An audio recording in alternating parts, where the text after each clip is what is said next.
biografia sua, depois você complementa a sua biografia. Então, Joanes, o que eu tenho aqui, Joanes, é doutor em Ciências Sociais pela Universidade Estadual de Campinas, com cotutela com o Sinan, Paris, França. Depois você diz como é que se soletra, né? Professor, como que é? Sinama. Quinam. Paris, Conservatoire National des Arts et Métiers. Professor na Universidade Estadual do Vale do Acaraú, professor do mestrado profissional de Sociologia em Rede Nacional, vice-presidente da Associação Brasileira de Pesquisadores em Economia Solidária. Joanes, a sua biografia, seu currículo é maior que esse. Aí você pode complementar. Só dizer um pouquinho como que eu e Joanes nos conhecemos. Acho que nós nos conhecemos, Joanes, eu acho que no ano de 2004, acho que foi esse o ano, quando eu fui contemplada com uma bolsa de recém-doutor pelo CNPq, que era uma bolsa de desenvolvimento científico regional, para recém-doutores. E aí eu fui trabalhar com a professora Léa Carvalho Rodrigues, com a professora Neyara Araújo, na Universidade Federal do Ceará, lá no Departamento de Sociologia. E aí eu conheci Joanes, porque nós estávamos participando de uma mesma pesquisa. E Neyara, se eu não me engano, Neyara era coordenadora, e Neyara fez uma divisão de tarefas. Era eu, você e a Lucimar. E Neyara falou assim, Alícia, você vai ficar pesquisando, analisando, né, a ADS CUT, a Agência de Desenvolvimento Solidário do Estado do Ceará, para ver um pouco como é que a ADS participou na construção do marco legal da economia solidária. Joanes ficou, eu não lembro mais com que parte você ficou, e a Lucimar, se eu não me engano, com os empreendimentos do Ceará. Então, foi assim que eu e Joanes nos conhecemos. Depois eu fui professora de Joanes, participei, né, com muito prazer, da banca de doutoramento e de doutorado dele. Foi recente, na Unicamp. E hoje, Joanes, ele, gentilmente, ele aceitou o convite de falar sobre a tese de doutoramento dele, da Unicamp. Joanes, se você quiser complementar o seu currículo, porque tem mais coisas. Alícia, obrigado. Muito generosa, Alícia.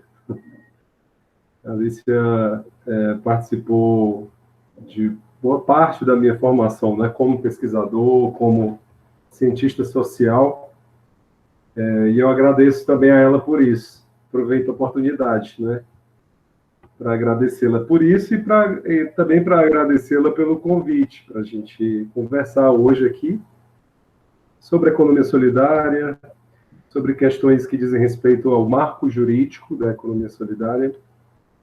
E é um prazer, não é? Boa noite a todas e a todos. É um prazer para mim estar aqui hoje com vocês. Sabemos que o contexto é bastante adverso. Lamento muito, de fato, deixo o meu pesar para tantas pessoas que já se foram nesse contexto de tanta dor, de tantas despedidas involuntárias, né? E de muitas dificuldades econômicas, dificuldades emocionais, né? Porque, além das dificuldades econômicas, além das dificuldades objetivas, materiais, nós sabemos que tem sido muito difícil viver com esse grande desafio que se nos apresenta todos os dias, que é essa pandemia, num contexto de falta de direção para combatê-la e para construir caminhos que respeitem os direitos humanos, os direitos da cidadania, das brasileiras e dos brasileiros, para que nós possamos ter uma sociedade mais justa, mais fraterna, uma sociedade justa, fraterna e mais igualitária e com respeito a todas as diferenças. Então, eu aproveito que temos aqui, todos, somos 26 pessoas, né? Temos aqui 26 pessoas para iniciar uma conversa, e eu acho que esse começo tem que levar em consideração esse contexto, porque não se deve ser indiferente a isso que temos vivido. O Gramsci diria, né? Eu odeio os indiferentes, né? E a indiferença certamente nos faz algo pior do que o que nós somos diante das contradições que nós vivemos. Bom, eu também quero agradecer a oportunidade, viu, Alice, de estar aqui com a Vitória também, né? Então, a Vitória foi uma pessoa que me recebeu lá em Campinas, São Paulo. Eu a encontrei ainda, nós nos conhecemos no período que eu fiz seleção para o doutorado, né, ainda em 2013, não é, Vitória? Foi isso mesmo, na tua seleção, que eu já estava fazendo o doutorado lá.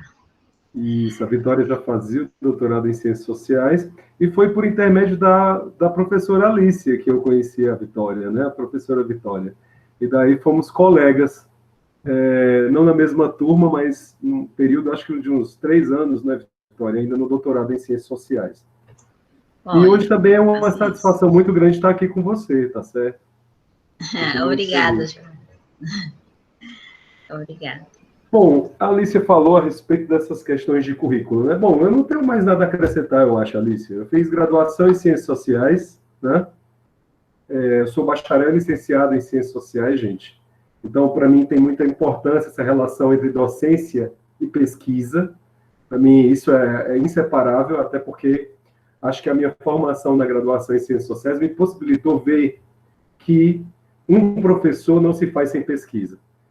E um pesquisador não se faz sem um professor, sem um orientador, uma professora.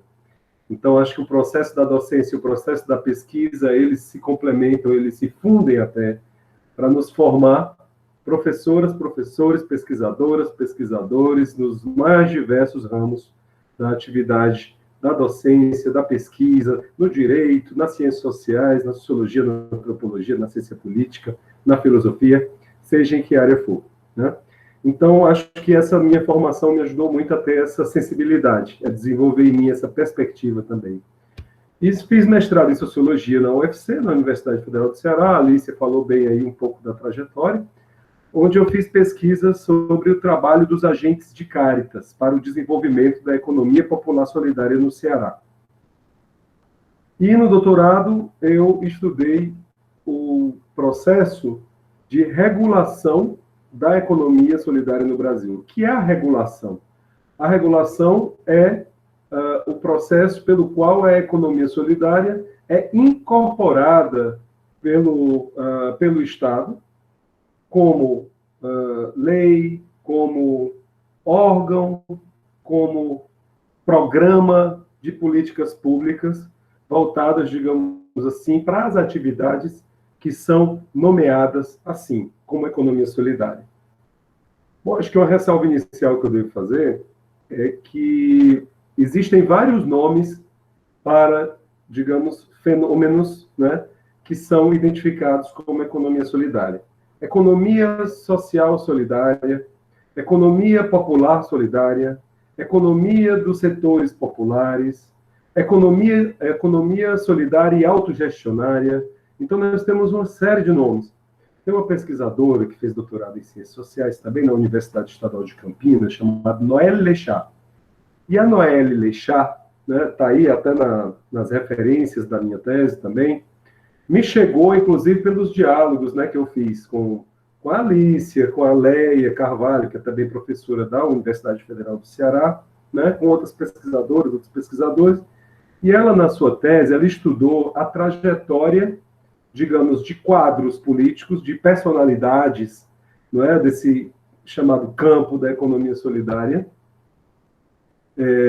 e a partir do estudo que ela fez sobre as trajetórias de Paul Singer, né, que foi secretário nacional de Economia Solidária durante 13 anos, né, professor aposentado da USP, também de Marcos Arruda, que foi um exilado político, perseguido na ditadura militar, voltou e se juntou com o Betinho, o sociólogo Herbert de Souza, criando uma organização não governamental chamada IBASE, no Rio de Janeiro. E a outra personalidade foi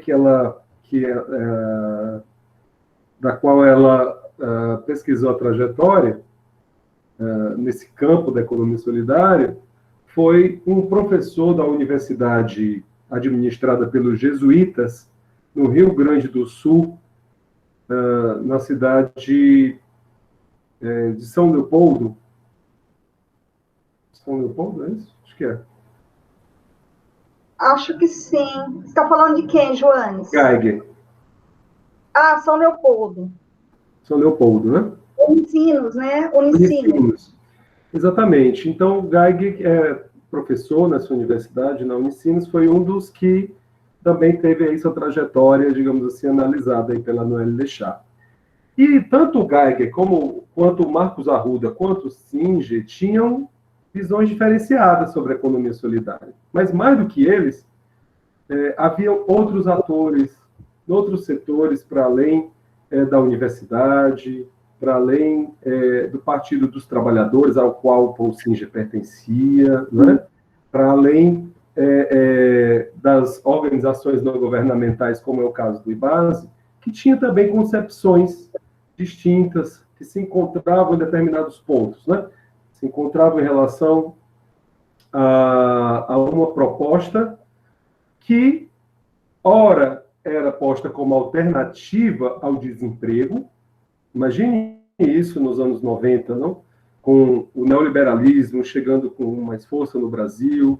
Então, você tem aí, né, entre o governo Sarney e o governo Collor, né, uma abertura dos mercados no Brasil, né, inclusive para a entrada do capital internacional. Você tem, então, um desemprego, um alto índice de desemprego.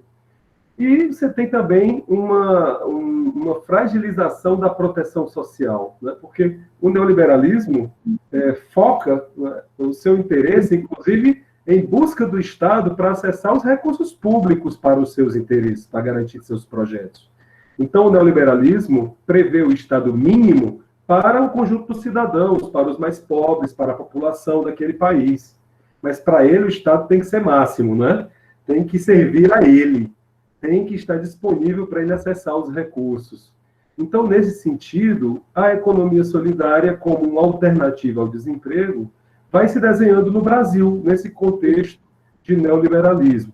E aí você tem a economia solidária compartilhada com essa gama, digamos assim, de atores, de diferentes instituições, de diferentes pertenças, diferentes visões de mundo, né? Que vão se encontrar nesse processo no qual a economia solidária vai se desenhando como alternativa ao desemprego. Mas, ao mesmo tempo que acontece esse processo da economia solidária como alternativa ao desemprego, há também o processo pelo qual se constrói uma narrativa segundo a qual a economia solidária também é uma alternativa ao capitalismo, ou pode ser uma alternativa ao capitalismo. E, nesse sentido, alguns atores trazem,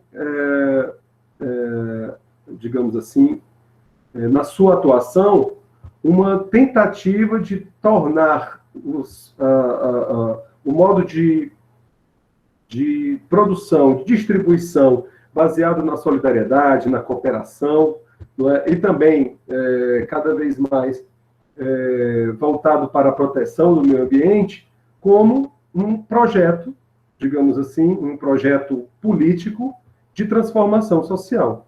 Então, esse projeto político, ele não é produzido por um agente só. Há quem diga que são vários projetos políticos, com o nome de economia solidária, ok? Ou o nome de economia solidária e autogestão, ok? Então, nesse contexto dos anos 90, no Brasil, nós temos muito forte a participação da democracia socialista no Rio Grande do Sul, que é uma das tendências do Partido dos Trabalhadores, que estará na gestão municipal de Porto Alegre e também no governo estadual, no Rio Grande do Sul. Então, nas gestões de Olívio Dutra, começam as primeiras movimentações no país de política pública de economia solidária. E aí há uma preocupação com a criação de caminhos para isso, né? De órgãos, de programas de políticas de economia solidária. Então, nós temos primeiro Porto Alegre e depois São Paulo. O município de São Paulo, inclusive com a gestão do Márcio Postman, professor da Unicamp, que chegou a ser secretário de Trabalho e Solidariedade, Desenvolvimento e Solidariedade do município de São Paulo, na gestão Marta Suplicy. Então, eu trago um pouco disso para vocês entenderem como é que, de alternativa ao desemprego, de uma proposta de transformação social, nós temos aí os primeiros passos da economia solidária nos anos 90, em meados dos anos 90, como uma política pública municipal. Tá? Alguém poderia perguntar, mas então, quem foi que inventou essa economia solidária, né? Então, nesse debate sobre a economia solidária, ela não tem um inventor como uma prática social, né, mediada pela solidariedade, no sentido do vínculo social, para tornar a vida materialmente possível. Não é mais do que, digamos assim, é algo diferente de reciprocidade apenas. A gente está falando aqui de valores, de elementos morais que permeiam as condutas, ou que orientam as condutas de indivíduos, coletivos, instituições, né? Entidades. Né? Aí nós vamos ter, como forma de um trabalho comunitário, um trabalho de mutualidade, um trabalho solidário, não algo que apenas vem, digamos, das matrizes do cooperativismo e do associativismo europeu, da França e da Inglaterra no século XIX, de onde vieram as primeiras cooperativas. As primeiras cooperativas surgiram na França e na Inglaterra, na primeira metade do século XIX. Então é interessante, inclusive, ver a história de Rochdale, que era um condado na Inglaterra, em Manchester, né, que teve a organização da primeira cooperativa, com estatuto, com regras que foram transformadas, né, em dispositivos, em artigos de um estatuto, prezando pela educação, prezando pela cooperação e pelo consumo articulados uns aos outros. E aí, Rochdale foi o primeiro modelo, digamos assim, de cooperativa criado pelos trabalhadores na resistência contra as consequências nefastas do desenvolvimento do capitalismo sobre as suas vidas. Então, a demissão, a constituição do que o Marx chamaria de exército de reserva no contexto da segunda revolução industrial, né? E daí os trabalhadores, em busca de dar sequência às suas vidas e de resistir à penúria, às formas, não é, de inserção social precária, dada a exploração do trabalho, mas também a dispensa de seres humanos no processo no qual o que mais interessa é o capital, é a sua reprodutibilidade, aí você tem Rochdale. E Rochdale vem de um processo de resistência, de luta, diante das consequências do capitalismo sobre os trabalhadores e suas famílias. É bom dizer, viu, gente, que entre os trabalhadores há as trabalhadoras. Muitas vezes os próprios autores e autoras que narram essas histórias não se remetem a isso, né? Me parece que precisamos cada vez mais tomar esse cuidado de lembrar que a classe trabalhadora é de mulheres, é de homens, inclusive marcados por diferentes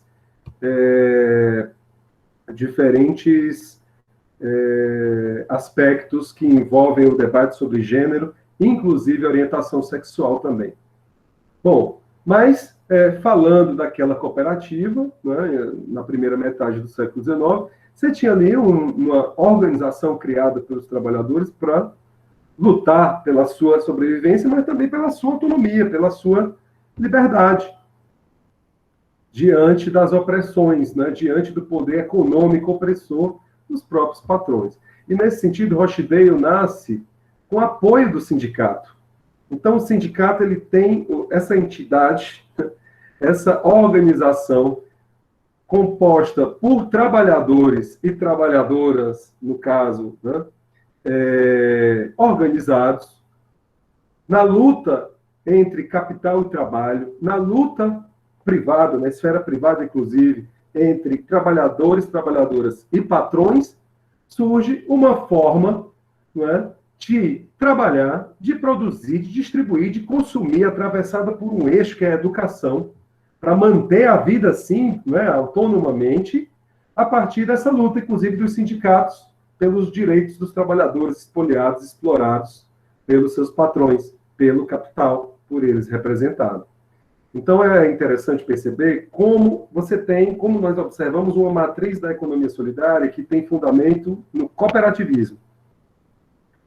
Por outro lado, nós também temos uma matriz da economia solidária que diz respeito a formas gregárias, a formas nas quais o mutualismo, o trabalho mediado pela solidariedade também está presente. É o caso das tribos indígenas, é o caso da comunidade do Caldeirão, no Nordeste brasileiro, inclusive muito influenciada por uma orientação religiosa, de um catolicismo popular. O Caldeirão, tá? Canudos. Então, nessas experiências, eu digo experiências porque ali havia, mesmo sob a orientação, não digo mesmo, né? Na verdade, a orientação de uma cosmovisão, né? Uma visão de mundo marcada pela religiosidade, uma busca de organização social e de vida coletiva, de trabalho coletivo, para além dos esquadrinhamentos estatais, de modo que causou bastante incômodo ao Estado essas duas experiências, Canudos e o Caldeirão. Canudos e Caldeirão, como vocês bem sabem, foram massacrados, né, pelo governo brasileiro, vendo Canudos e Caldeirão como um perigo, como uma ameaça à ordem social instituída no país, de modo que, como ameaça, foram alvo, não é, do braço opressor do Estado, comandado pelo cérebro, não é, da classe dominante, que, desde sempre, não é, o dirige, mesmo no contexto de correlação de forças e de negociação com a classe trabalhadora. Bom, então você tem um braço também das sociabilidades tradicionais, das comunidades tradicionais, as comunidades indígenas, por exemplo, das diversas sociedades indígenas, das diversas civilizações autóctones, originárias, não é, do que passou a ser o Brasil com o processo de colonização e com a instalação do processo de desenvolvimento de uma economia escravocrata, de uma sociedade escravocrata. Então, você tem também uma matriz, digamos assim, que vem desse chão das sociedades tradicionais. E não podemos deixar de perceber também, né, na nossa pesquisa, inclusive uma pesquisa que não começou só no doutorado, mas, como eu disse, já vem de mais de uma década, como destacou a Alícia. Então, desde 2003, eu tenho me dedicado a estudar sobre a economia solidária, ainda na graduação, quando eu fui bolsista do PIBIC, CNPq, depois no mestrado e depois no doutorado. Então, foi um processo de produção do pesquisador que vos fala, né? Assim, de mais de uma década. E sempre preocupado com as questões do mundo do trabalho, com as alternativas, né? O governo Lula estava sendo eleito lá em 2002, e eu ouvia muito isso, né, ainda, aquela coisa, vamos à busca das alternativas, né? Ouvia de antes do governo Lula, claro, né? Não é uma novidade. Nós sabemos que, inclusive, o Aníbal Quijano, naquele livro do Boaventura, organizado pelo Boaventura de Souza Santos, o César Rodrigues, Produzir para Viver, tem um capítulo no qual ele diz, olha, essa ideia de alternativa foi produzida na Europa, em confronto com o capitalismo. Só que, ao ser assimilada por sujeitos de diferentes sociedades, inclusive no sul do mundo, esses sujeitos vão ressignificando a ideia de alternativa, de modo que a alternativa vai ser aquela produzida também a partir do seu lugar, para tornar a sua vida social e materialmente possível, né? Com condições que seriam, digamos, básicas para a manutenção da vida das pessoas. Digamos, com dignidade. Dignidade porque, como princípio, a dignidade só tem condições de orientar a ação se houver um processo de produção de direitos. Então, tem a luta por direitos, né? Quem busca a alternativa ao capitalismo está buscando direitos. O direito de alimentação saudável, de segurança alimentar, como está na nossa Constituição brasileira, à moradia, o direito ao trabalho decente, o direito, não é, à educação de qualidade, o direito à saúde. Então, o Aníbal Quijano, quando fala de alternativa, ele nos coloca os caminhos, né, que, em princípio, nesse olhar europeu, é de criar uma forma para confrontar o capitalismo, né, em busca de caminhos mais, digamos, mais equilibrados, que mitiguem a exploração do trabalho, que mitiguem, né, a destruição da vida humana, de outras formas de vida também, em nome do capital. E aí, a depender de cada sociedade, as alternativas se constroem também fazendo frente ao capitalismo, mas considerando-se aquelas visões de mundo, aquele amálgama sociocultural, né, daquela sociedade, daquela região. Então, a economia solidária tem uma, digamos assim, uma conexão com esse debate também, além da alternativa ao desemprego. Mas, bem, falando de uma outra vertente, ou de outra matriz da economia solidária, nós temos aí o movimento autogestionário, na verdade, o anarquismo italiano, trazido pelos italianos para o Brasil, né? Imigrantes que vieram trabalhar aqui e também vinham com uma perspectiva do que é a autogestão, não só no trabalho, mas na administração da vida social como um todo. O que diz respeito a uma crítica radical à propriedade privada, a uma crítica radical às formas de concentração da riqueza, seja ela, não é, representada pelo alimento, seja ela representada pela terra, seja ela representada por todo o conjunto, né, de produtos que vêm do trabalho humano. Imagina num contexto de exploração. Então, essa perspectiva autogestionária que critica o capitalismo vai à sua base da crítica à propriedade privada, né? Então, essa é uma outra matriz que deve ser considerada. E a última que eu quero destacar é a matriz que vem das religiões, que não é aquela exatamente de Canudos, não é aquela exatamente de Caldeirão, que mais se aproximam, não é, a das sociedades tradicionais, como é o caso das sociedades indígenas, como é o caso das sociedades tradicionais. Ali, não tenha dúvida, há uma influência de um catolicismo popular, de um cristianismo, maior do que a própria Igreja Católica. Há uma manifestação de um cristianismo popular.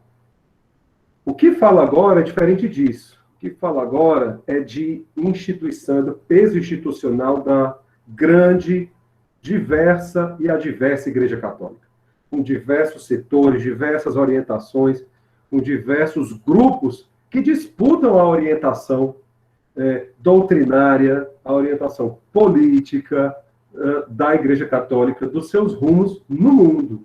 Tá? Então, a economia solidária também tem uma matriz que vem daí. É a matriz que vem de setores da Igreja Católica. É por isso que é sempre bom dizer, vem da Igreja Católica, mas quais setores? De que igreja você está falando? Então, sobretudo, vem dos setores ligados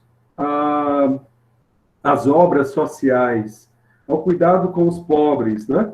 Há setores da igreja que são mais voltados para essa ação. Inclusive, há órgãos para-eclesiais criados para isso. É o caso, por exemplo, da Caritas Brasileira. A Caritas Brasileira, ela está em mais de 150 países e territórios pelo mundo. E a Caritas Brasileira anima, estimula, mobiliza uma concepção de solidariedade que tem fundamento na lição cristã interpretada por ela. Então, para ela, não basta dar o peixe, é necessário ensinar a pescar. Para ela, os pobres são mais que pobres na perspectiva da luta por direitos pós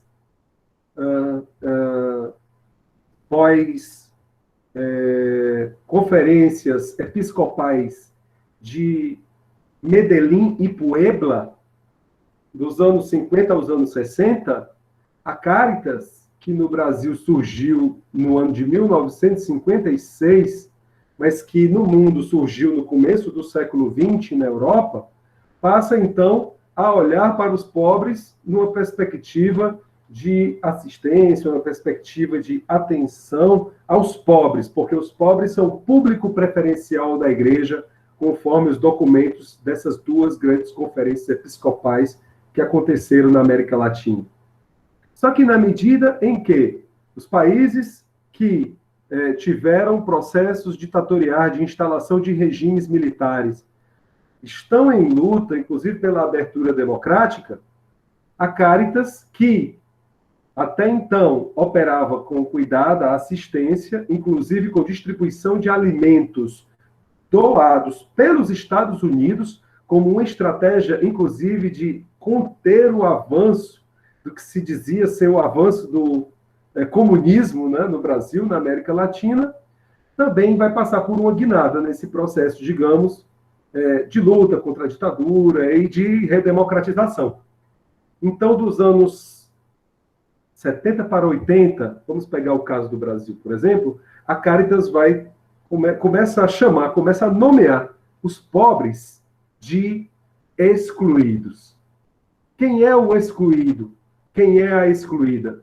A excluído e excluído é aquele que é impedido, é constrangido de acessar os seus direitos. Aí vem a dimensão da cidadania. Aí vem a dimensão da luta por direitos. E a Caritas, como organismo da igreja, entra nesse processo e vai construindo uma narrativa de solidariedade, de justiça social, né? Tanto é que hoje ela está em diversas frentes: criança e adolescente, mulheres, quilombolas, populações indígenas, atingidos por barragens, e ali os agentes da Caritas, não é, no diálogo e, enfim, na busca de desenvolver ações, né, de organização política e de luta por direitos. Mas ali, nós não deixamos de ter a Igreja Católica. É um organismo da Igreja, está conectada a uma perspectiva, ou a algumas perspectivas, porque a depender de cada Caritas, nós temos orientações ideológicas e políticas que podem ser muito diferentes. A depender de cada Caritas, você tem uma ação assistencialista como mais parecida com aquela dos anos 60, da qual falei agora, né?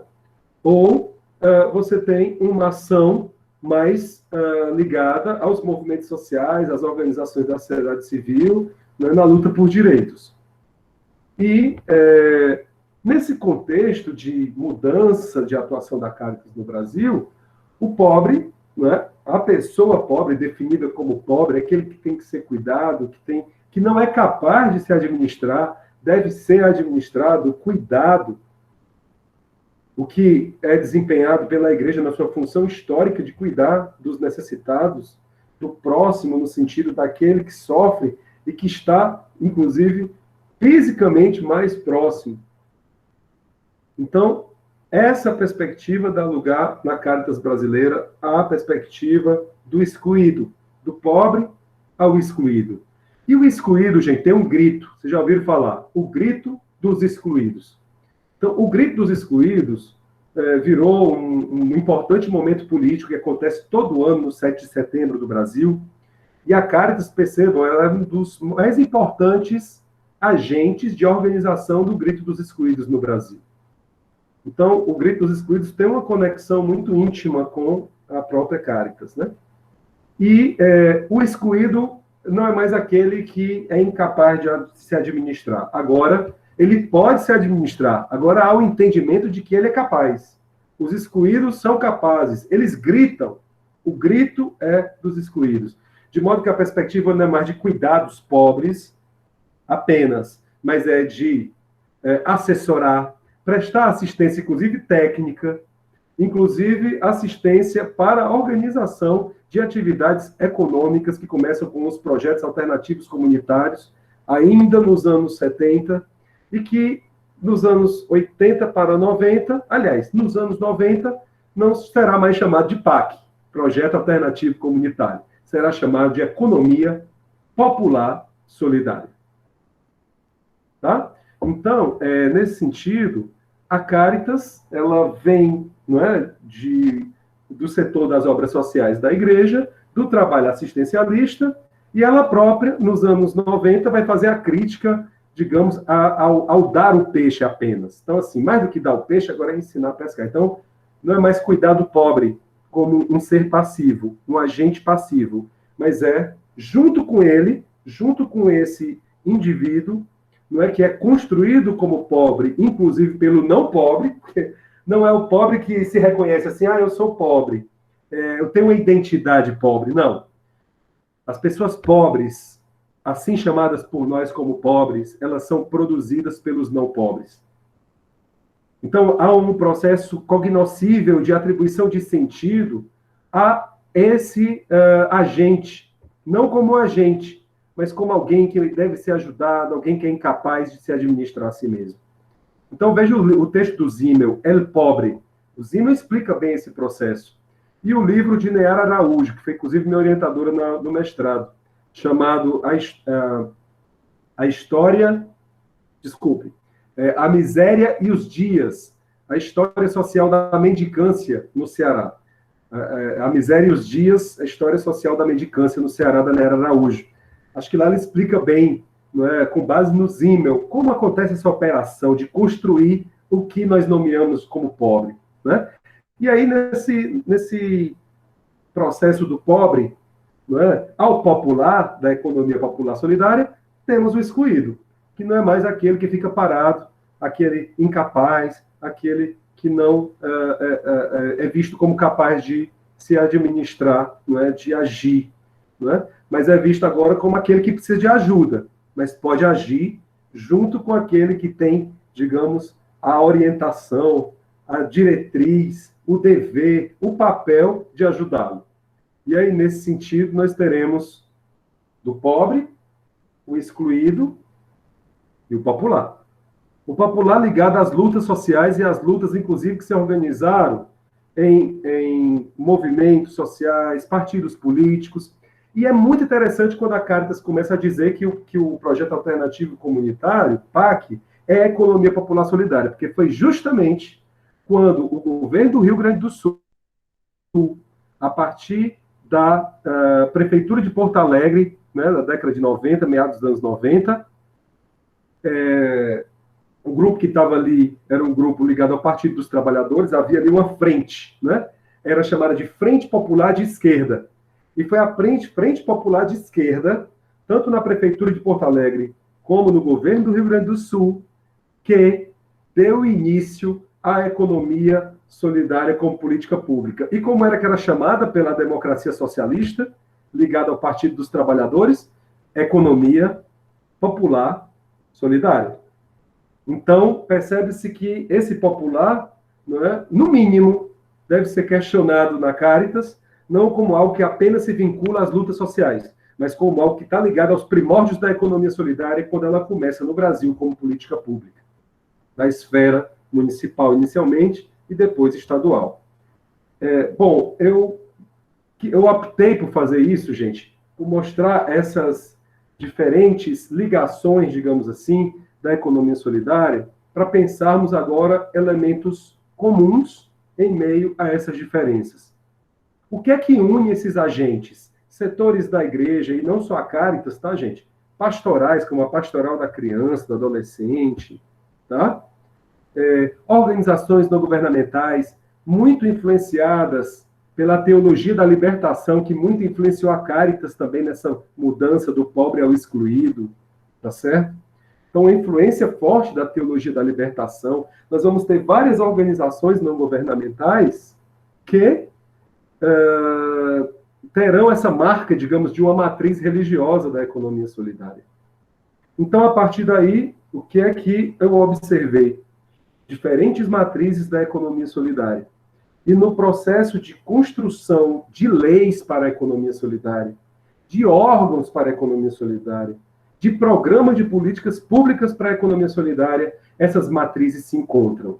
E ao se encontrarem, ora elas estão juntas, articuladas, ora elas estão em conflito. E daí nós temos o conflito entre setores da igreja como a Caritas, com setores do sindicalismo ligados à CUT, como é o caso da Agência de Desenvolvimento Solidário da CUT, mas também dentro da própria CUT, luta entre a Agência de Desenvolvimento Solidário da CUT e a Unisol, que foi criada inicialmente a partir de uma articulação ligada de agentes ligados ao Sindicato dos Metalúrgicos de São Paulo, depois no Rio Grande do Sul, e só nos anos 2003, 2004, aliás, com o primeiro encontro de empreendimentos, que foi uma ideia muito bancada pela Caritas brasileira e pelo ator que muito representou a Caritas durante 15 anos nesse processo, chamado Ademar Bertucci, é que a Unisol foi disputar, nesse primeiro encontro de empreendimento de economia solidária, a base social para ela se fundar como uma central de empreendimento de economia solidária no Brasil. Então, veja, a disputa, inclusive, da base social para o chamado movimento de economia solidária. Então, gente, a política marca a nossa vida, a vida dos seres humanos, né? Então, a nossa vida toda é política, seja quando estamos falando e agindo na dimensão dos afetos positivos, do amor, não é? Do trabalho em casa, da relação com os amigos, das disputas, sejam quais forem, das negociações, sejam quais forem, dos conflitos e também da busca de consenso, sejam quais forem. Então, a economia solidária é uma expressão como política pública e como, claro, como resultado de uma regulação que a levou à produção de leis, de órgãos e programas, ela é resultado de ações políticas, ela é resultado da política. Então, nesse sentido, a economia solidária que estamos discutindo hoje, né, é um modo de produção, de distribuição, de consumo, de comercialização, de finanças, né, dada a construção política e também de sentido, claro, uma construção simbólica que dá sentido a ela, né, como uma alternativa ao desemprego, como já foi dito, mas também como uma alternativa ao capitalismo. E, nesse contexto, a alternativa ao desemprego e a alternativa ao capitalismo se encontram. Se encontram por quê? Porque essa economia solidária é, sobretudo, a economia solidária que abrange os mais pobres. E é por isso que, na política pública, o que foi de mais marcante produzido, em termos de economia solidária, foi produzido a título de combate à pobreza e à exclusão social. Combate à pobreza e inclusão produtiva. Então, a inclusão é inclusão onde? Em que sociedade? Na mesma sociedade onde nós estamos. Então, é necessário nós olharmos para a economia solidária de modo crítico, de modo analítico, já que nossa proposição é estudá-la, é analisá-la, analisar a economia solidária, inclusive, não só como alternativa ao desemprego, mas como alternativa ao capitalismo. Veja que nos governos Lula houve criação de muitos postos de trabalho, cerca de 20 milhões de postos de trabalho, de modo que muitas pessoas que antes estavam ali na economia solidária como alternativa ou na busca de sobreviver, e aí é chamado, é convidado, inclusive pelas diversas organizações não governamentais, movimentos, órgãos públicos, a essa economia solidária, vai ocupar postos de trabalho formais com carteira assinada, nas indústrias, com grande rotatividade. E nesse período, justamente nesse período, há uma queda do número de empreendimentos que foi mapeado pelo Mapeamento Nacional de Economia Solidária, que constitui o Sistema Nacional de Economia Solidária. Justamente no momento em que o Brasil passa por um processo de criação de empregos formais com carteira assinada, muita rotatividade, né, muitos empregos de um salário mínimo, mas é interessante como isso acontece dos anos 2000 aos anos 2010, e é justamente nesse período que baixa-se o número de participantes mapeados e de empreendimentos mapeados pelo CIES, pelo Sistema Nacional, pelo Sistema de Informações em Economia Solidária, da SENAS, da Secretaria Nacional de Economia Solidária, que também, já não existe mais, pois foi extinta inicialmente como secretaria, não é? No ano de 2016, pelo governo Temer, em 4 de novembro de 2016, e foi recriada como uma subsecretaria dentro de uma secretaria do Ministério do Trabalho, que era a Secretaria de Relações de Trabalho. E no governo Bolsonaro, a Senais, inclusive como subsecretaria, foi também extinta e foi criado um pequeno departamento com 3 a 4 funcionários responsáveis pela política de economia solidária para o Brasil. Né? Num pequeno departamento, um órgão, de fato, muito insignificante em termos de estrutura de governo para a política que está prevista no Plano Nacional de Economia Solidária, que foi resultado da terceira plenária nacional, ou melhor, terceira Conferência Nacional de Economia Solidária, realizada em novembro de 2014. Bom, gente, por que cheguei agora nesse ponto de falar, inclusive, desses órgãos que foram criados? Porque já falamos, a economia solidária vem de diferentes matrizes.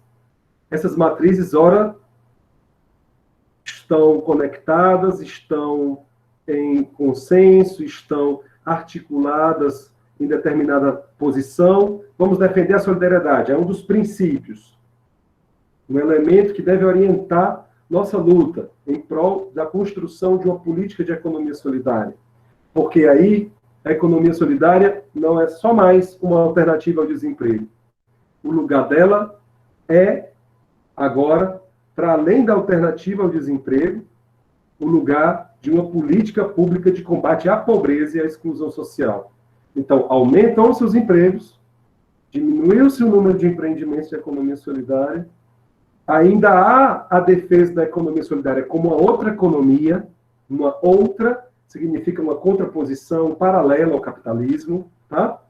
E a ação pela qual se defende essa outra economia é a de criação de leis, a criação de órgãos e a criação de programas de políticas públicas. É aí que essa vai ser uma das bandeiras do chamado Fórum Brasileiro de Economia Solidária, que foi criado em 2003, já para ser o representante da expressão, digamos assim, desse conjunto de diferentes matrizes, de diferentes entidades, de diferentes concepções de economia solidária, para que assim faça a ponte entre sociedade civil, vamos colocar nesses termos, no sentido das organizações da sociedade civil e dos movimentos sociais, inclusive aí se organizam professores universitários, estudantes universitários ligados às incubadoras de cooperativas, também, e agentes públicos das prefeituras, dos governos, né? E o Estado. E esse Estado é o Estado, em 2003, governado pelo primeiro governo Lula, eleito em 2002. Né? Então, em 2002, o Lula apresenta a Carta ao Povo Brasileiro, o governo de coalizão, o governo de correlação de forças, não é? Um governo com os empresários e com a classe trabalhadora. E aí, essas entidades da economia solidária se articulam, esses atores, essas pessoas e essas organizações e movimentos se articulam para formar uma teia, para formar uma articulação política, e escrevem uma carta para o Lula. E aí entram vários atores importantes nesse processo. O próprio Paul Singer, Sônia Krupa, professora da USP, da Faculdade de Educação, a professora Tânia Bacelar, da Universidade Federal de Pernambuco, economista, estará na equipe de transição do governo Lula, né? Atores da CUT, como Remídio Todeschini, que inclusive é um ator importante que vai disputar, né, o comando da Secretaria de Relações de Trabalho, dos órgãos do Ministério de Trabalho. A CUT vai disputar lá esses órgãos, junto com a Democracia Socialista, que também está ligada a outra parte do PT, mas também com a Caritas, né? Com atores das universidades. Então, essas pessoas, gente, elas estão juntas. Essas entidades estão juntas, mas, ao mesmo tempo, em luta entre elas para conformar a sua concepção de economia solidária e a sua perspectiva do que é uma política de economia solidária e de como a economia solidária deve ser, então, enquanto uma ação construída entre órgãos da sociedade civil, movimentos sociais, atores diversos da sociedade civil e atores que vieram daí e que agora estão ocupando cargos no governo Lula no ano de 2003. E daí começa-se o processo de construção da Secretaria Nacional de Economia Solidária. Então, a Senais é construída nesse contexto, de modo que ela, na sua composição, vai ter membros indicados e que faziam parte da Caritas, por exemplo, Caritas do Pará, Haroldo Guimarães, foi um dos indicados, certo? Atores que vêm da Rede Unitrabalho, tá? Atores que vêm da Democracia Socialista do PT, primeira experiência de economia solidária como política pública no Rio Grande do Sul. Aí nós temos o Johnny Manetti, né, do Rio Grande do Sul.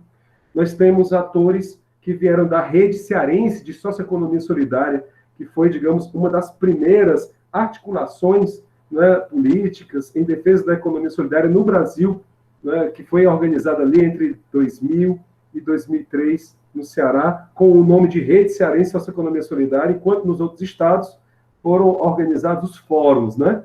Fóruns estaduais, fóruns regionais, fóruns territoriais e fóruns municipais, locais de economia solidária. Então, a arquitetura do Fórum Brasileiro de Economia Solidária surge da demanda desses diferentes agentes que, segundo o Ademar Bertucci, e era algo que, inclusive, você via muito nos documentos, né, da Caritas, enfim, havia aí a intenção de construir a unidade na diversidade. E aí a representação de atores de diversos órgãos, não é, como esses que eu já mencionei aqui para vocês. Bom, nesse processo, cada vez mais se fortifica a busca de um lugar institucional para a economia solidária, de uma incorporação da economia solidária como política pública, chamando o Estado a se responsabilizar por isso, e aí a disputa que ocorre também é por recursos públicos.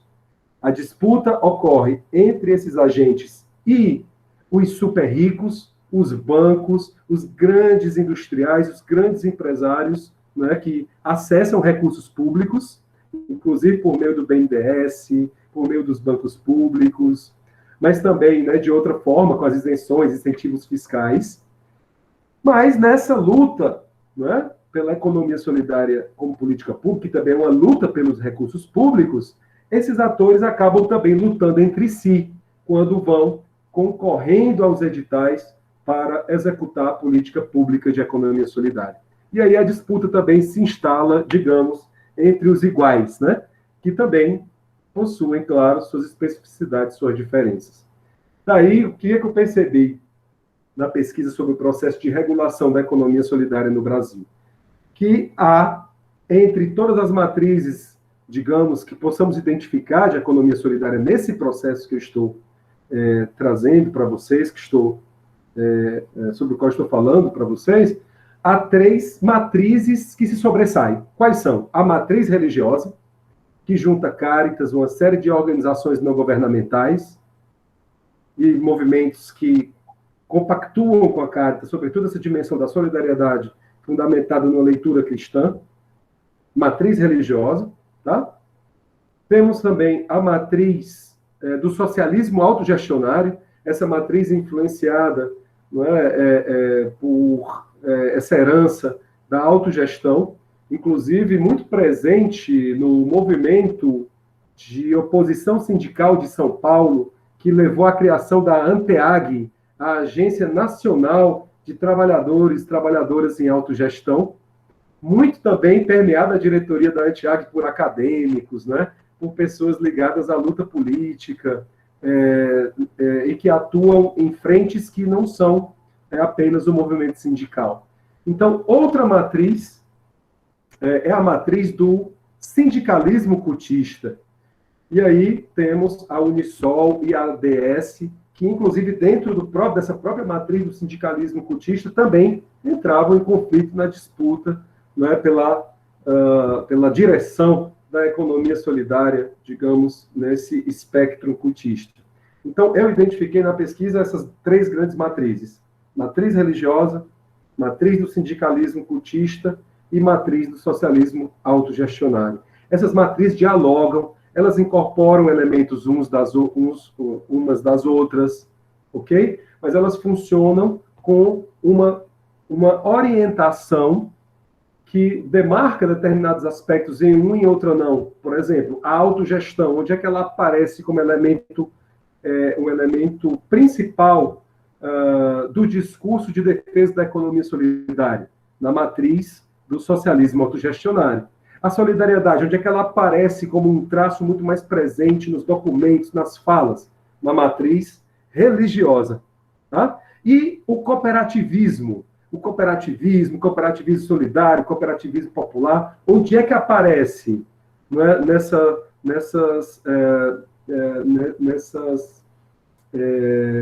nessas linhas de ação discursivas, aparece com muita força na matriz do sindicalismo cutista. E aí, consequentemente, você tem também a disputa pela orientação legal, pela produção das leis para pautar a economia solidária. Por exemplo, no sindicalismo cutista, durante muito tempo, e ainda há isso, um lugar muito forte para o projeto de lei, da nova lei das cooperativas, né? A lei de 71, né? Ainda está aí, mesmo depois de passar a ditadura e da Constituição de 88, e aí o sindicalismo cutista presente, né, nesse chamado movimento da economia solidária, que eu chamo de uma rede, de diferentes redes, né, como essas que eu já falei, de entidades, de atores, de movimentos, né, com essas matrizes distintas, né, a CUT, o socialismo, melhor, socialismo não, o sindicalismo cutista, não é? Nesse contexto, apresenta uma valorização muito maior ao debate sobre a nova lei das cooperativas, a nova lei do cooperativismo no Brasil, do que o projeto de lei da economia solidária, da política pública da economia solidária no Brasil. Ou seja, ele cria o quê, o projeto de lei da economia solidária? Ele cria a política pública de economia solidária a partir da união que deverá se enraizar para estados e municípios. Então, política pública de economia solidária, Sistema Nacional de Economia Solidária, tá? Reconhece os empreendimentos econômicos de economia solidária como sujeitos de direito. O sujeito do direito, né, ao trabalho associado é a economia solidária. Então, seria também o sujeito de direito aos incentivos, aos recursos públicos, para incentivar, não é, o desenvolvimento dessa política. E aí, quem é que orienta, ou melhor, orientou, pelo menos até 2019, na pesquisa que fiz, essa valorização muito maior do projeto de lei, né, número 4685/2012. 4685/2012, da Câmara dos Deputados, é o projeto de lei nacional da economia solidária. Quem foi que mais animou e valorizou, digamos, o processo de produção, de construção dessa lei, em detrimento da lei das cooperativas, da nova lei do cooperativismo, a matriz religiosa? A matriz religiosa foi com tudo nesse projeto, né? A matriz do sindicalismo cutista não é contra esse projeto, mas o projeto dela é o projeto da nova lei do cooperativismo. E aí as disputas aconteceram, inclusive dentro do próprio governo, dentro do próprio Ministério do Trabalho e da própria Secretaria Nacional de Economia Solidária, né? Que foi aí dirigida pelo SINGE. Quando a Senais começa, gente, tem um debate. É indução ou é dedução? Nós vamos induzir as pessoas, os movimentos, a sociedade civil, né, composta pelas organizações da sociedade civil, os movimentos sociais, a desenvolver ações de economia solidária.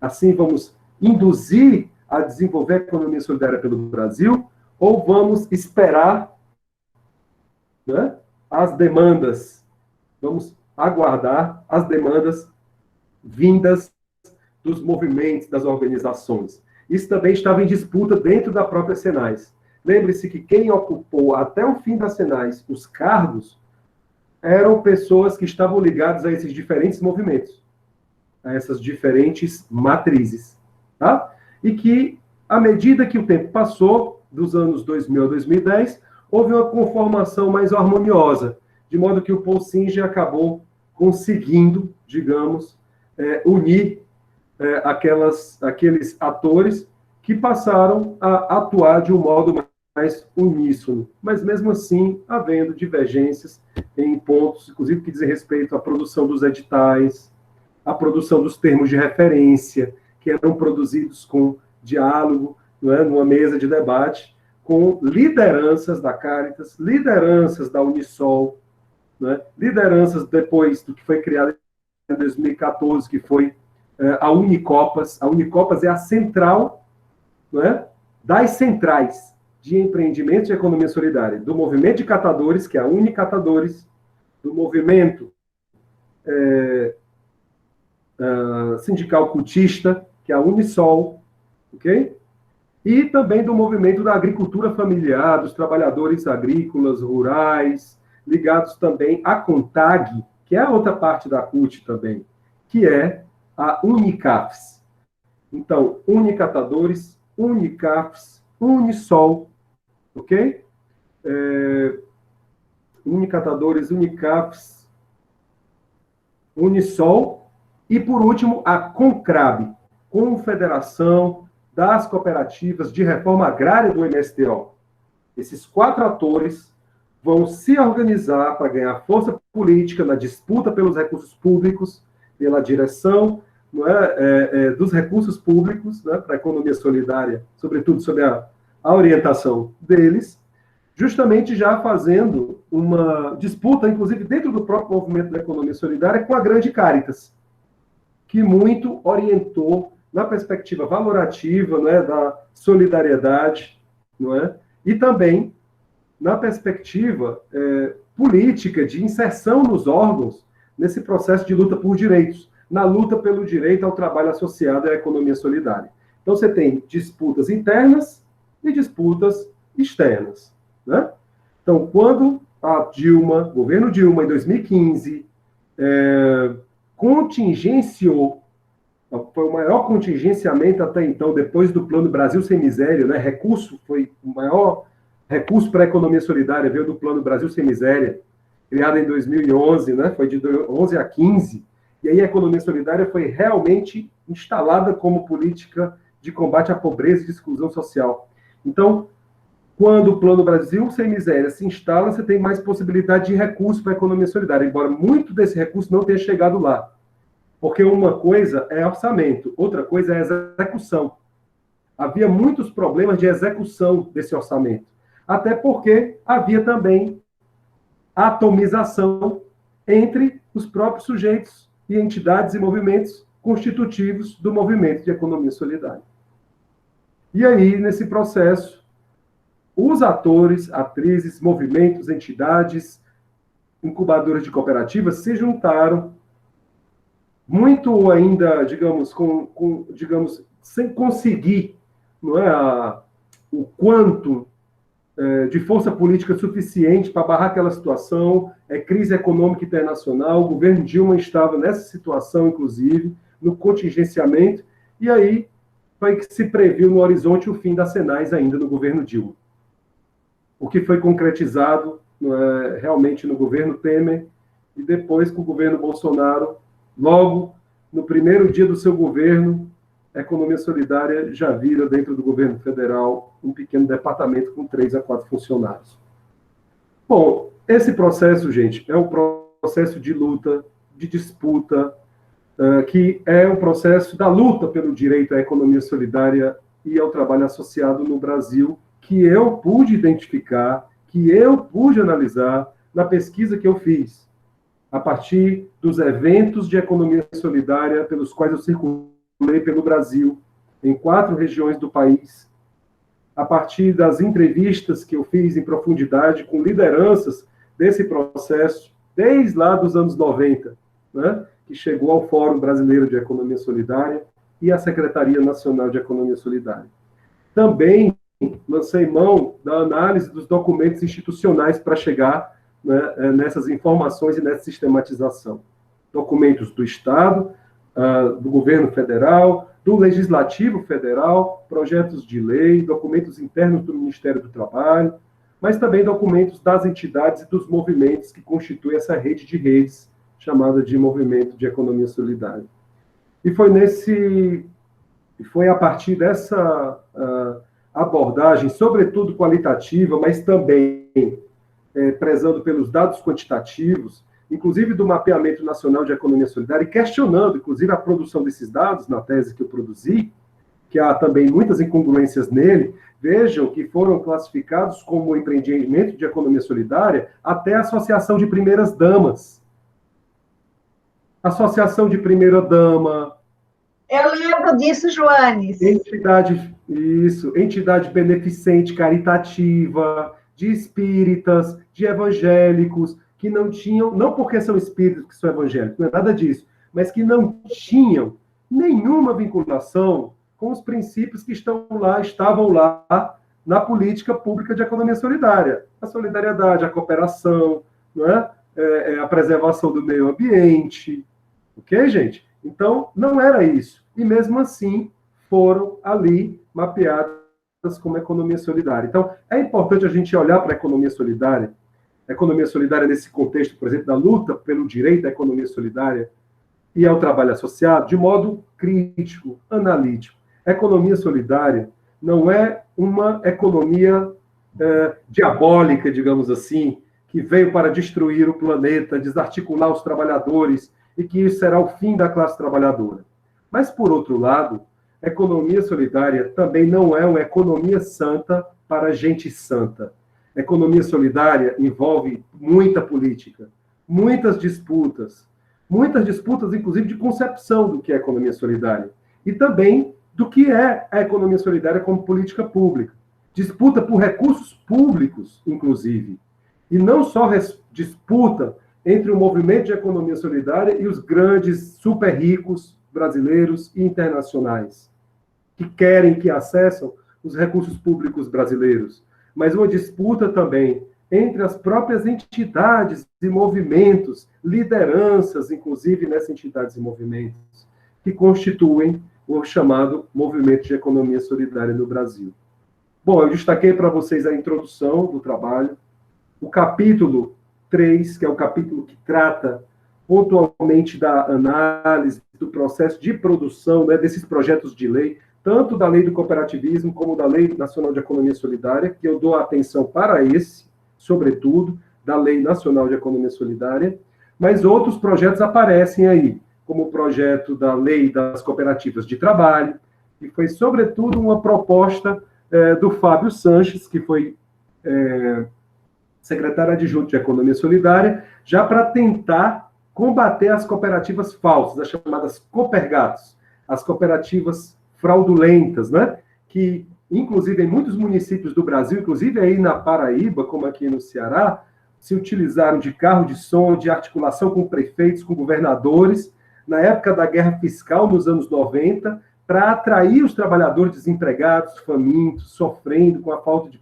posto de trabalho para garantir sua sobrevivência, e daí constituíram cooperativas falsas, com situações como aqui do Ceará, que foram mais ou menos assim. Carro de som na cidade de Canindé, teve outras, Canindé, Quixadá, né? Outras cidades, Itapajé, e aí o carro de som passava chamando os trabalhadores, venham todos, emprego para todos, venham, tragam o seu documento, tragam o seu RG, tragam o seu CPF. Aí se encontrava na escola tal, que o prefeito articulou, no galpão tal, e aí ali, sem ter uma assembleia, sem as pessoas terem ideia, né, da constituição de uma cooperativa, estavam ali sem saber constituindo uma cooperativa. Foi impressionante, eu nessa pesquisa com o professor Jacó Carlos Lima, quando eu acessei alguns documentos de ex-presidentes dessas cooperativas que foram denunciadas pelo Ministério do Trabalho, pela Pastoral Operária e pela própria Caritas, no começo dos anos 2000, várias listas, como eram de pessoas, de trabalhadores, de trabalhadoras, sem acesso a direitos básicos, como educação mínima, né, para se alfabetizar. Muito das listas assinadas por esses trabalhadores eram assinadas com o polegar, não eram assinadas, né, com a sua firma escrita ali. E assim, por exemplo, as cooperativas, o modelo que surgiu para combater o capitalismo, né? Lembrem, Rochdale, combater os efeitos, né, nefastos do capitalismo, foi apropriado nesse contexto pela classe empresarial e pelos próprios governos para submeter o trabalho brutalmente ao capital, sem nenhum direito garantido, sem carteira assinada, sem férias, sem 13º, sem licença maternidade, sem nada, que é direito do trabalho na nossa legislação, na legislação brasileira. E aí as Copergatos, as cooperativas falsas, né, foram bem analisadas pelo professor Jacó Carlos Lima, da Sociologia da Universidade Federal de São Carlos, com quem nós tivemos também o prazer de trabalhar. Eu trabalhei, fui assistente de pesquisa dele nesse período, e tive em alguns desses municípios, e vi os prédios das cooperativas, né, que não eram cooperativas, não eram, eram empresas privadas, heterogeridas. As cooperativas também são empresas sociais, são privadas também, mas elas não são heterogeridas no sentido do que a lei determina. Elas devem ser autogeridas. A autogestão deve ser o princípio norteador da sua ação. Ali não tinha nada disso. Ali nós tínhamos trabalho submetido brutalmente ao capital. Trabalho assalariado disfarçado, contra a lei, inclusive, contra a lei do nosso país, né? E aí, o que aconteceu? As cooperativas foram fechadas e os trabalhadores ficaram com a mão na frente e outra atrás. E aí, o próprio movimento de economia solidária que se constituía e que dele, membros como a Caritas, se colocou contra, acabou não construindo, digamos assim, um processo de dar as mãos a trabalhadores sem trabalho. De dar as mãos, por exemplo, os trabalhadores organizados nos sindicatos, dar as mãos aos trabalhadores sem trabalho. Quem sabe aquelas cooperativas podiam continuar de outra forma, sem precisar desativá-las. Mas foi isso que aconteceu. E quanto à igreja, na sua matriz religiosa, acolheu os pobres com a sua atividade, não é? do cuidar dos pobres, mas com a face da Caritas, com outro aspecto. Cuidando dos pobres, mas junto com eles. Construindo, então, junto com eles, os caminhos para uma economia popular, solidária, como acabou sendo a nomenclatura adotada pela Caritas. E daí nós tivemos a marca disso no processo de produção da regulação da economia solidária no Brasil.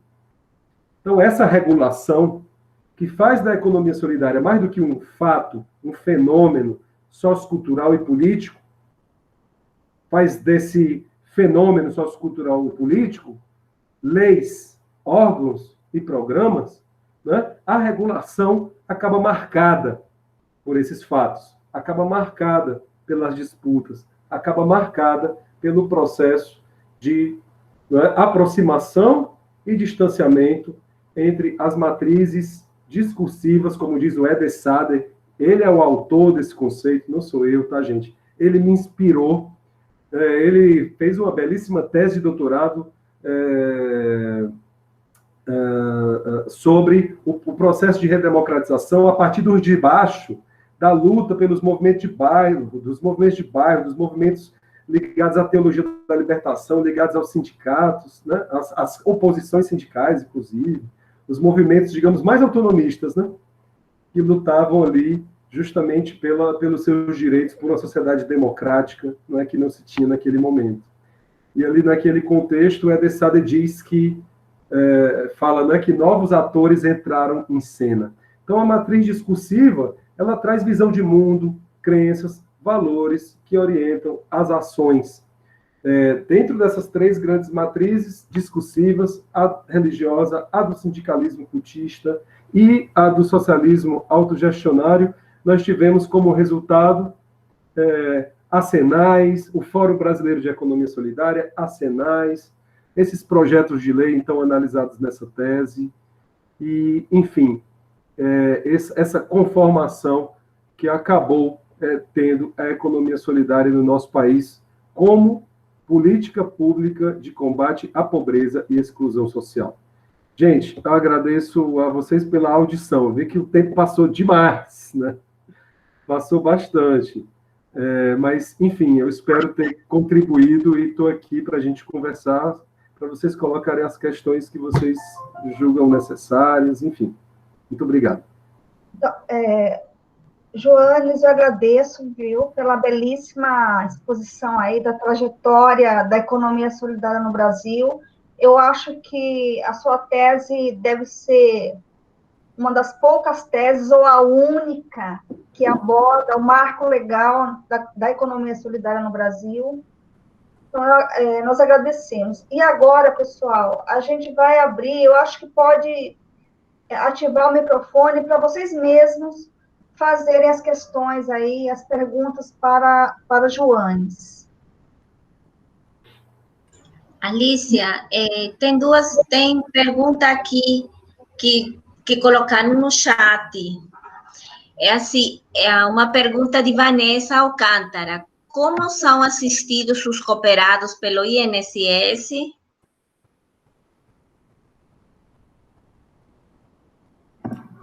Eu acho que a Vanessa, bom, já colocou aí no chat, né?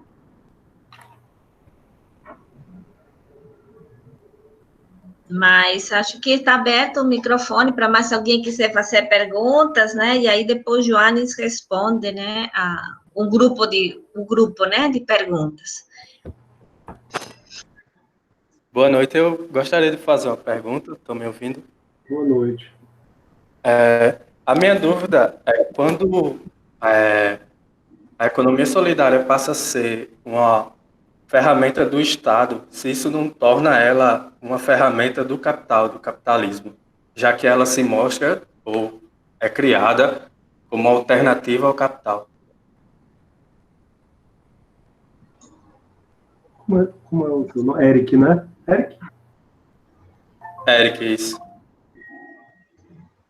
Isso. Obrigada, Eric. Tem mais alguma pergunta? Para a Joanes responder o bloco, né? De 3 perguntas. Augusto, você está aí? Augusto, você pode tirar uma foto aqui da tela para a gente, fazendo um favor? Ah, já tirei um monte. Ah, já tirou? Tá bom. Um monte. Então, tá. Boa noite. Eu gostaria de fazer uma pergunta também. Assim, eu posso dizer que o modelo adotado pelo governo foi, de certa forma, um modelo que poderia ter sido melhorado? Ao invés de pensar a economia solidária como alternativa ao desemprego, se tivesse pensado a economia solidária como modelo de desenvolvimento social da sociedade, talvez não fosse algo que tivesse uma abrangência maior, tivesse uma concepção melhor de aplicação. Obrigada. Obrigada. Foi Sérgio, né? Paulo Sérgio, acho que foi nosso aluno, é nosso aluno da UFPB, de Ciências Sociais, Paulo Sérgio dos Santos. Paulo Sérgio. Certo. Então, Joanes, você responde. Sobre o INSS, como chama a pessoa? Vanessa Alcântara, se eu não me engano. Isso. Vanessa. Ok, gente. Bom, sobre essa questão, isso é interessante. O próprio debate que o Fábio Sanches faz, o Fábio Sanches, ele foi secretário adjunto da Senais. Primeiro foi a Sônia Krupa, professora da USP, com Paul Singer. Depois foi o Fábio Sanches e o Paul Singer titular e ele adjunto. O Fábio Sanches advogava dentro da Senais que era necessário combater as cooperativas falsas. Então, tinha outras pessoas que pensavam assim. Ele no diálogo com o Paul Singer, segundo o Singer disse para mim, né, eu entrevistei mais de uma vez, inclusive, na casa dele, ele disse para mim, olha, o Fábio me convenceu que é necessário o marco jurídico da economia solidária no Brasil. Eu pensava que já tinha esse marco jurídico, mas ele me convenceu que não.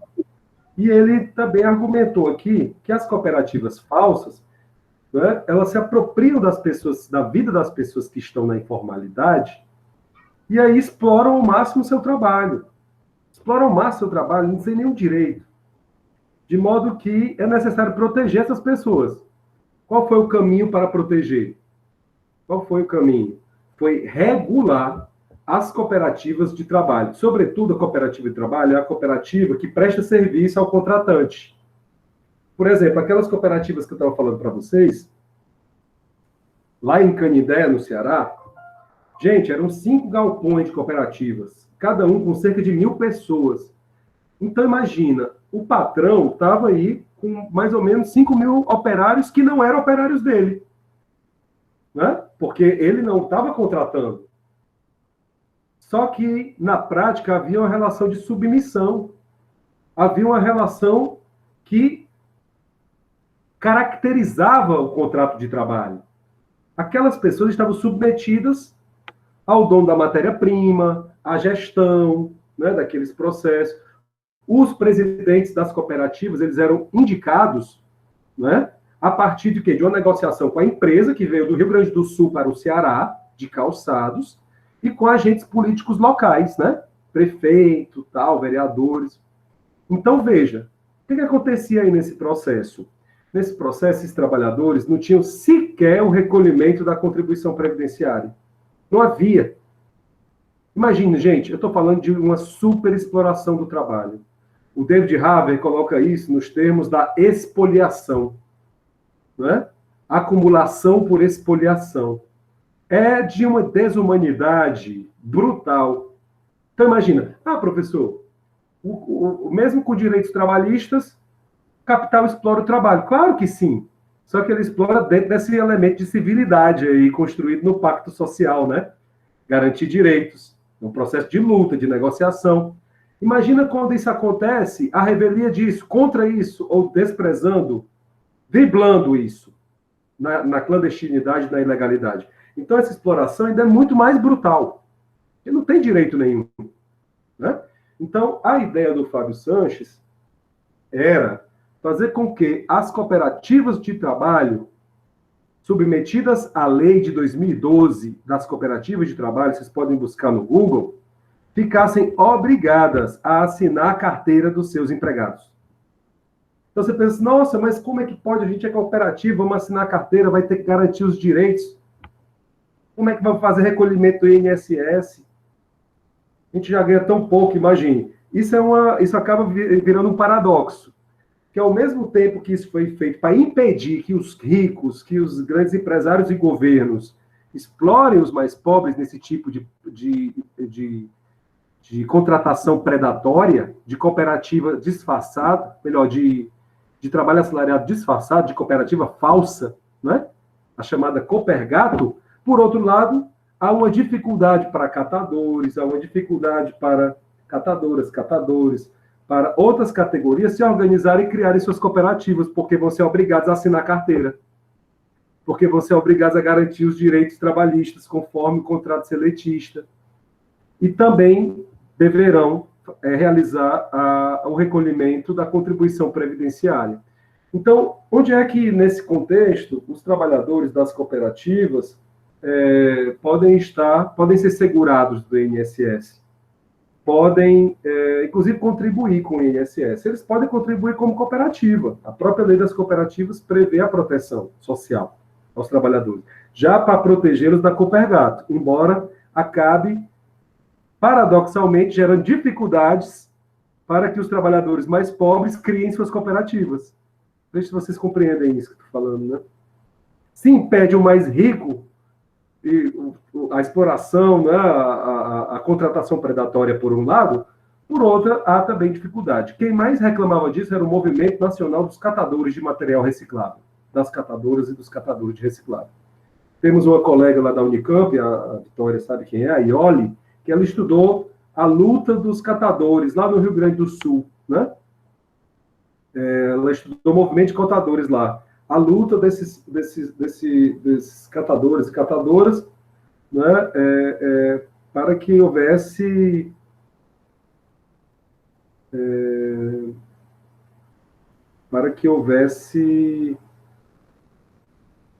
para que a política pública de resíduos sólidos os contemplasse sem encaminhar resíduos para a incineração. Então, ali, por exemplo, na pesquisa que ela fez, ela identificou dificuldades que foram apresentadas pelo Movimento Nacional dos Catadores e Catadoras de Material Reciclável. E na minha pesquisa também, nos próprios eventos dos catadores e catadoras que eu fui, como foi o caso da Expo Catadores, que é um evento que os catadores fazem todo ano, né? Faziam, então, todo ano, inclusive com muitos recursos públicos, né? vindos da presidência da República, etc., na época dos governos do PT. Então, eles também falavam isso, elas também falavam isso, da dificuldade, né, de organizar a cooperativa de trabalho por conta da lei que foi criada justamente para protegê-los, para proteger as trabalhadoras e os trabalhadores das formas de contratação predatória. Mas essa, sem dúvida, é uma lei que prevê a proteção social, inclusive a possibilidade do cooperativado, da cooperativada, serem segurados do INSS. E a outra possibilidade é a contribuição como autônomo. Só que ali, na cooperativa, você não tem um autônomo no sentido de um trabalhador que não está conectado aos outros no processo de trabalho, de produção, mediado pela solidariedade, pela autogestão. Então, o trabalho autônomo, inclusive, para se referir ao trabalho associado, trabalho em cooperativas, ao trabalho na economia solidária, é bastante complicado. Porque você não tem ali um empresário, né, no sentido do grande capital, ou mesmo de uma pequena empresa, ou de uma média empresa, e você também não tem um trabalhador autônomo que está ali por conta dele, né, por sua conta e risco, exercendo sua atividade. Você está no trabalho mediado pela solidariedade, pela autogestão na cooperativa. E aí, o Fábio Sanches tem, na sua tese, um debate sobre isso. O título do trabalho dele é Além da informalidade, aquém dos direitos. Então, quer dizer, além da informalidade, mas os direitos têm essa grande dificuldade de ser acessados, com esse exemplo que eu estou dando para vocês, inclusive, né? E daí temos dificuldade, inclusive, para garantir, né, de garantia, né, da proteção social do próprio INSS para trabalhadoras e trabalhadores, dadas essas contradições. Mas, enfim, isso é o que eu tinha a falar sobre esse aspecto, né, dos cooperados diante do INSS.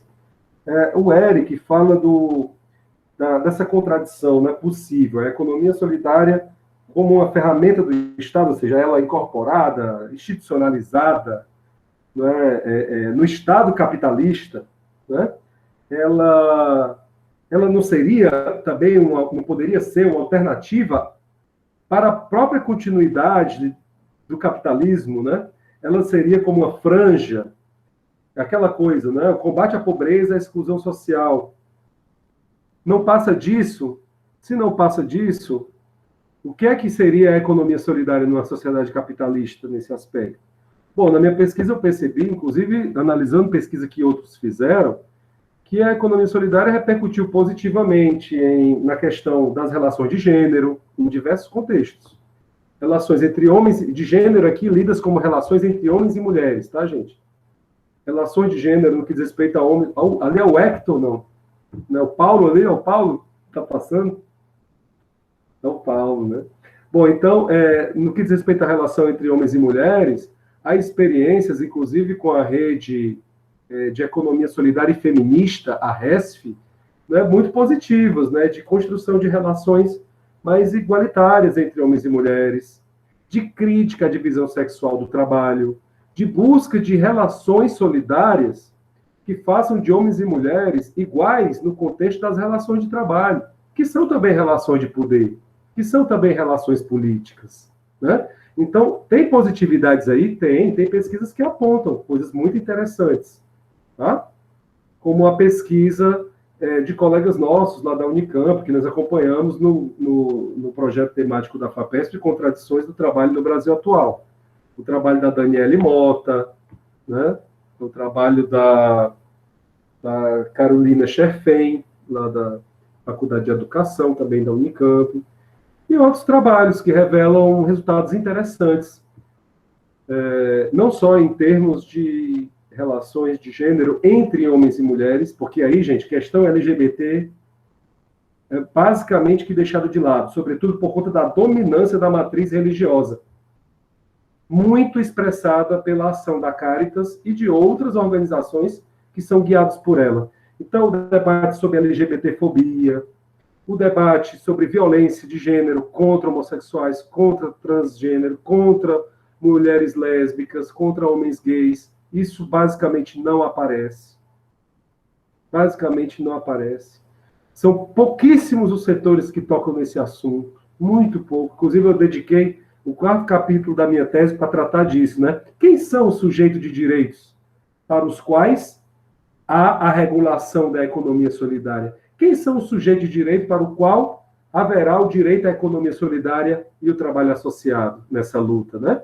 Então, esse sujeito de direito, ele é polissêmico, ele é heterogêneo, assim como é, né, a própria economia solidária, o próprio movimento da economia solidária, a própria construção da economia solidária como política pública, né?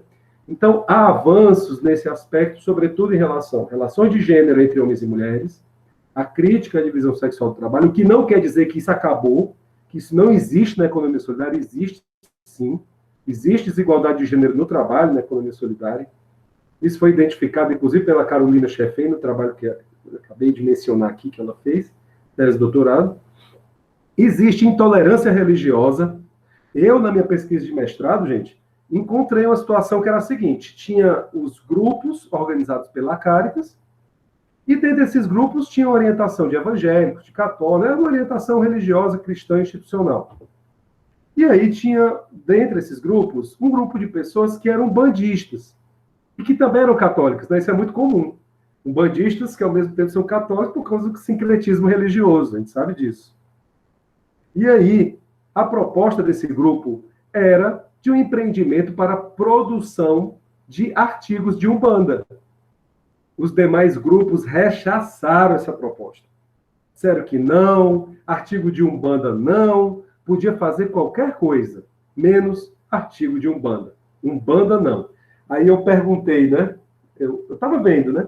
Mas eu perguntei, essas pessoas são bandistas? Eu perguntei para a gente da Caritas, como a Caritas chama os seus atores que a representam nas diferentes instâncias, na atuação dela, de cuidado com os pobres junto com eles, né? Junto com eles. E ela diz, são todos umbandistas, João. Aí, puxa, a luzinha acende. Puxa, intolerância religiosa. Foi só aquela experiência? Não, tem outras. Preconceito de gênero, intolerância religiosa, discriminação étnico-racial, racismo, em termos de grupo, né? Então, gente, nós estamos no Brasil. Todos esses males estão em toda parte, inclusive dentro da economia solidária, inclusive na universidade, espaço da pluralidade, da livre manifestação do livre pensar, inclusive nas nossas famílias, muitas vezes, inclusive muitas vezes dentro de nós. Se a gente falar de racismo estrutural, então esse debate, pela pesquisa que eu fiz, faltou muito no processo de organização da economia solidária, como um movimento de movimentos, de redes, na construção da política pública. De modo que, no final, o avanço maior foi esse. Quem é o sujeito de direito? É o empreendimento econômico solidário. Gente, o empreendimento econômico solidário é feito de gente de carne e osso. Quem são essas pessoas? Gente negra, gente pobre, gente das favelas, mulheres lésbicas, homens gays, mulheres negras, homens negros, indígenas, principalmente essas pessoas. Basta ver os dados do Mapeamento Nacional de Economia Solidária, com todas as ressalvas que eu faço, que eu já fiz aqui, né? Então, nesse sentido, a economia solidária está no cenário de contradições. Gente, acessavam recursos públicos para desenvolver a economia solidária, organizações do G. Barbosa, a ONG o Instituto G. Barbosa, o Instituto Votorantim, Odebrecht, todos acessavam recursos com seus experts, né? Com as pessoas que tinham ali a expertise para trabalhar em comunidade, gente, com recursos públicos. E assim, aquelas grandes corporações faziam a responsabilidade social a título de economia solidária, certamente com vultuosos descontos do que deveriam pagar de impostos. E fazendo com recursos públicos. Não é? Então, veja a contradição. Então, como eu disse, viu, Eric? Nem para o bem, nem para o mal. Economia solidária é um projeto em contínua disputa. As mulheres da RESF defendem o debate sobre desigualdade de gênero radicalmente, de modo que entre LGBT aí. Mas a Caritas não. Para a Caritas, isso não se discute. Aborto, direito das mulheres sobre o seu próprio corpo, envolver isso com a economia solidária? Não, nada a ver, não tem nada a ver com a economia solidária. Então, você vai ver matrizes que vão se posicionar assim e outras que vão defender esse debate. Tá? Do ponto de vista do grande capital, a economia solidária pode, sim, ser tomada como ferramenta, inclusive para manter as coisas do jeito que elas estão, cuidando dos pobres, mantendo os pobres no seu devido lugar, combatendo a inclusão social, incluindo no mesmo capitalismo no qual esse combate à pobreza e à exclusão também acontece. Isso é possível? Claro. Olha aí os exemplos que eu dei, inclusive do G. Barbosa, da Votorantim, da Odebrecht, que acessaram esses recursos públicos. Vocês acham que ela tem compromisso com transformação da sociedade atual noutra coisa? Não, ela quer adquirir condições para se manter numa posição, não é, de reprodução da sua riqueza, de expansão da sua riqueza. E está acessando recursos públicos de economia solidária, dentro das regras do jogo, dentro dos editais, dentro de toda a regulação produzida. Tá? É uma coisa a se pensar. Sobre isso eu gostei, viu, Paulo Sérgio, ficou aqui nesse assunto, do modelo de economia solidária. Né? Esse modelo, sobretudo, foi um modelo de combate à pobreza e exclusão social, porque tem uma marca muito grande da influência, gente, desse setor da Igreja dos Pobres, né? Desse setor do combate à pobreza, à fome, que realmente juntou quadros políticos importantes da Igreja Católica. Frei Beto foi um quadro importantíssimo no primeiro governo Lula para a encampação do Fome Zero. Né?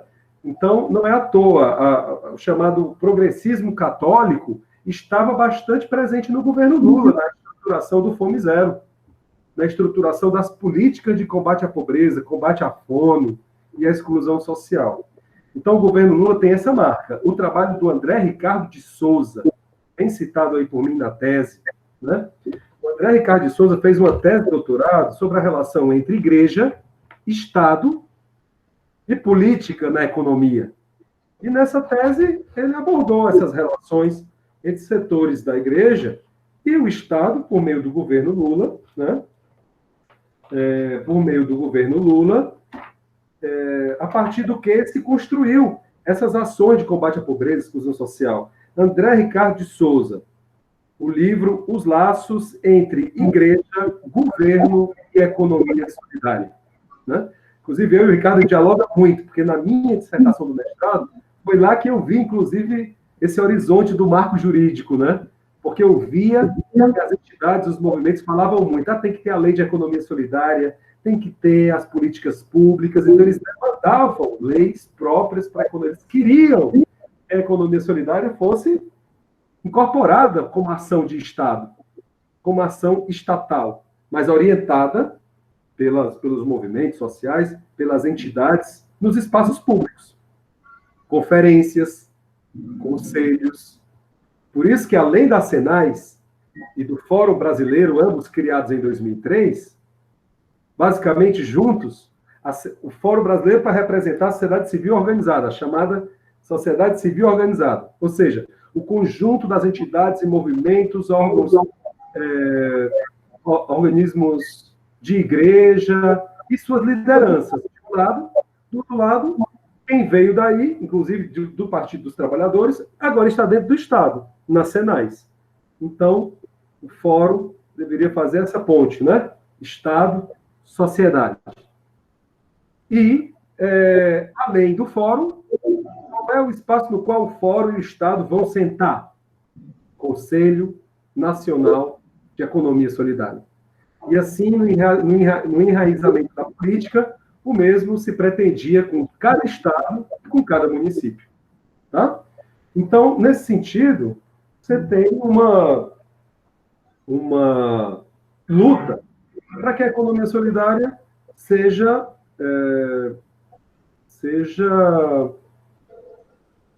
reconhecida pelo Estado brasileiro, para que o Estado brasileiro haja com seus braços, com seus órgãos, para estimular, criar, manter, alimentar uma política nacional de economia solidária. Só que nesse processo, já falamos, tem disputa de matrizes, tem disputa de concepção do que é economia solidária. Essa concepção de economia solidária, muito relacionada a um modelo de desenvolvimento, economia solidária como modelo de desenvolvimento, é muito presente na matriz cutista da economia solidária, na matriz que vem do movimento sindical, da matriz que vem, inclusive, dos setores ligados à democracia socialista, que aí já é outro setor, que defendia o quê? A democracia radical. A economia solidária seria para radicalizar a democracia. Você encontra isso em documentos dos anos 90, 2000, da democracia socialista do PT. Né? Inclusive, nesse período, onde o PT teve prefeitura, houve um incentivo de criação de órgãos para a economia solidária. Aconteceu em Fortaleza, por exemplo, no governo da Luiziane Lins, eleita em 2004, começando gestão municipal em 2005. Né? Então, essa perspectiva da economia solidária como modelo de desenvolvimento, de fato, não foi adiante. Ela, de fato, foi deixada muito de lado diante da economia solidária como combate à pobreza e à exclusão social. E isso aconteceu pela disputa das matrizes, sobretudo porque a igreja, com a sua perspectiva, e a igreja, lembre-se, não é um bloco monolítico, não é um bloco. A igreja é muita coisa. Estamos falando aqui de setores da igreja muito diretamente envolvidos com a economia solidária no nosso país, como em outros países também, mas falando de Brasil, estamos falando principalmente da Caritas e do Conselho, ou melhor, e da Conferência Nacional dos Bispos do Brasil, a CNBB, a Caritas e o CONIC, o Conselho Nacional das Igrejas Cristãs. Então, essas entidades, principalmente... Joanes, acho que já são 8 horas, encerrando, né? Sim, desculpa. Encerrando porque... Não foi excelente.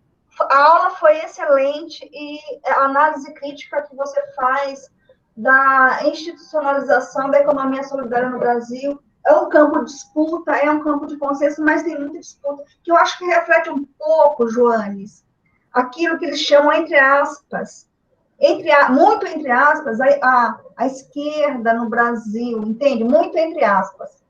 Então, eu acho que essa luta que você descreve no capítulo 3, acho que é no capítulo 3, eu acho que reflete um pouco esses dissensos, essas disputas, esses conflitos, entre aspas, do que se chamou esquerda no Brasil há algum tempo atrás, eu acho.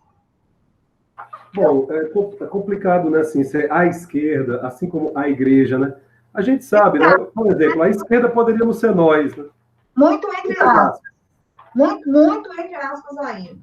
Isso, exato. Então, mas eu só gostaria de concluir, né, com essa resposta que estava dando aí a pergunta do Eric, que essa perspectiva do modelo de desenvolvimento, né, ela foi uma perspectiva muito animada pela Unisol, a Unisol Brasil, né, que é o setor metalúrgico da CUT dentro da economia solidária. O que eu percebi, Eric, todas e todos aqui? Que no decorrer desses postos de trabalho que foram criados, a própria CUT abandonou a ADS, Agência de Desenvolvimento Solidário, que foi criada por ela mesma, no setor dos bancários, setor dos trabalhadores da agricultura, trabalhadores rurais. Inclusive, no Ceará, a Alicia estudou isso. No Ceará, o nome é Hélio Roque. Não é Hélio Roque? Hélio Roque.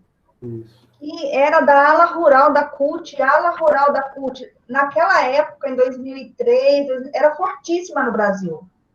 Isso. O primeiro escritório da ADS foi criado em Fortaleza. Você até, acho que estava, você entrevistou o Vicentinho. Vicentinho, o Remídio Todeschini, ele tem um texto que é lindo, que é A CUT e o Mundo que Mudou. Foi um dos primeiros textos da CUT sobre a economia solidária no Brasil. Remídio Todeschini, que ele morava no Ceará, né, em 2004. Exatamente.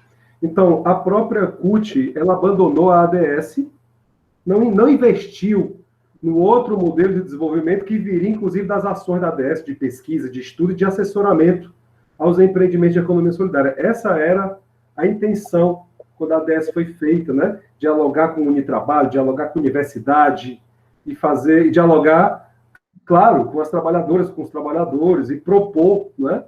Um modelo, né? Não vou nem dizer um modelo, mas pautar, digamos, esse modelo de desenvolvimento, esse outro modelo de desenvolvimento. Acho que você falou, Joana, acho que você já falou, mas é só lembrando que numa das longas entrevistas com o Remídio Todeschini, ele falava dos conflitos dentro da CUT, você já falou.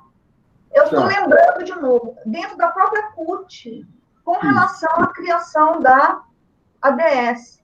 Então, não era um consenso, né? Não era um consenso.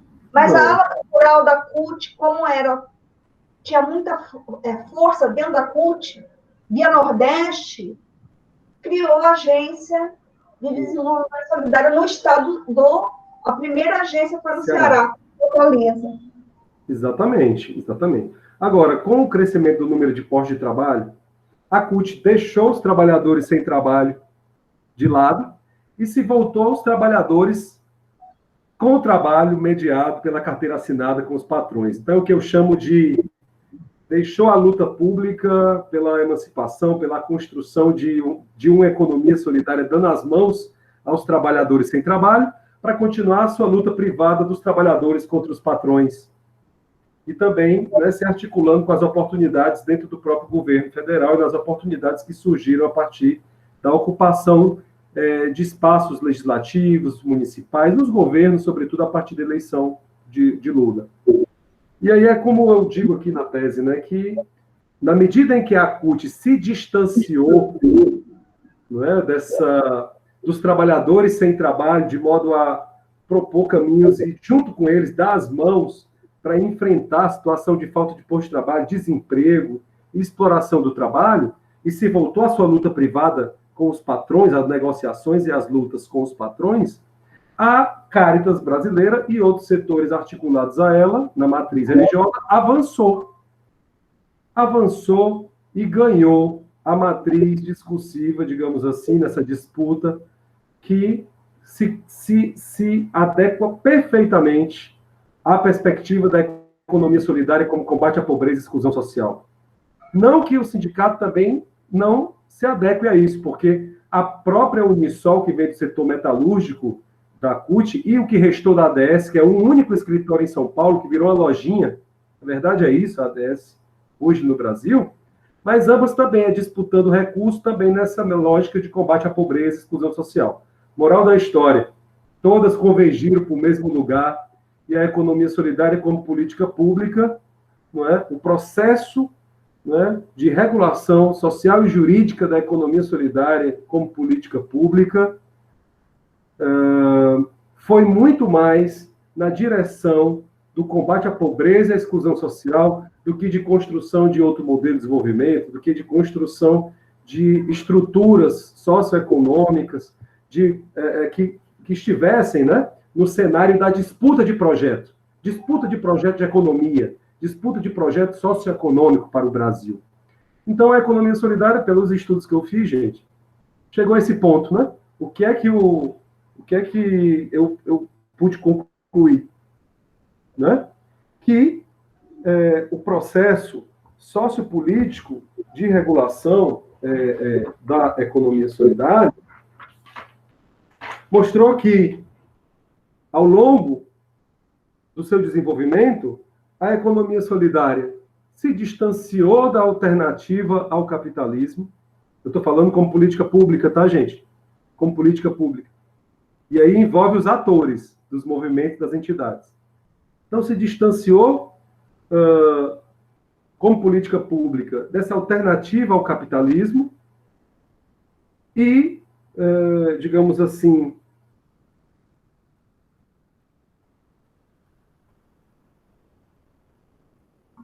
contribuiu, favoreceu, sobretudo a entidades ligadas à Igreja Católica e outras entidades religiosas ou orientadas pela matriz religiosa, no processo de cuidar dos pobres, ou no processo de combater a pobreza, no processo de combater a pobreza e a exclusão social. Sintetizo da seguinte forma.